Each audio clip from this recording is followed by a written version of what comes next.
And India today is on ground zero right now in Israel, and reporting from southern Israel where this main rocket missile counter-strike is India Today's managing editor Gaurav Sawant. Gaurav, you're right there, where in Ashkelon, I'm told, is where the rocket fire missiles also that we saw in the skyline. What is the current situation right now with Lebanon also getting involved? What are you witnessing?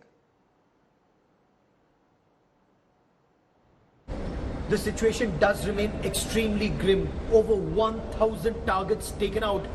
That's the effort of the Israeli forces. 1,000 targets in the Gaza Strip are being targeted all along by the Israeli forces. But that's only one part of the story. The second part is the massive troop movement that's taking place, especially closer to the Gaza Strip.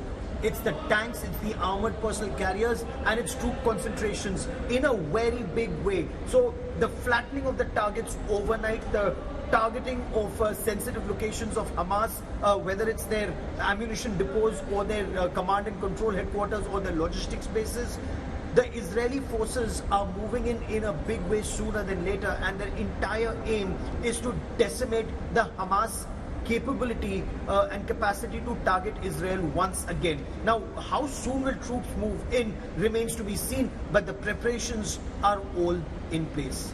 Gaurav, of course, there's this whole speculation and discussion if this could become a bigger escalation, a regional conflict.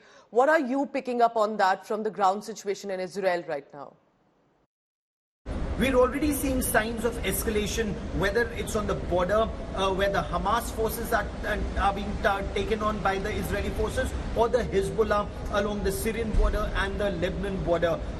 They were targeting, the Hezbollah targeted a radar station of the Israeli forces, they claim, and that's disputed territory once again.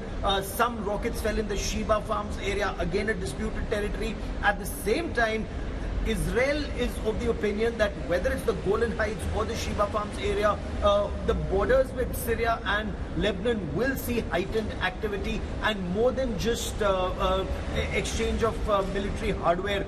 There was some movement that was seen. Some Hezbollah fighters have been targeted, some neutralized, some were injured. But in the days and weeks ahead, Israel is gearing up for a conflict on multiple fronts, and that's why the aim is to weaken the Hamas leadership to wage war. The fact that Hamas is still in a position to carry out rocket attacks into the southern part of Israel, or even targeted some places closer to either Jerusalem or Tel Aviv, is an indication that they still have the military hardware, they still have the capabilities, and that is where Israel is likely to intensify its operations along multiple fronts. And the largest troop mobilization, 3 lakh troops being mobilized, armored personal carriers, tanks, heavy artillery moving into the border areas, are all indications that the moment the situation is sorted out on the southern flank of Israel, the offensive operations will begin.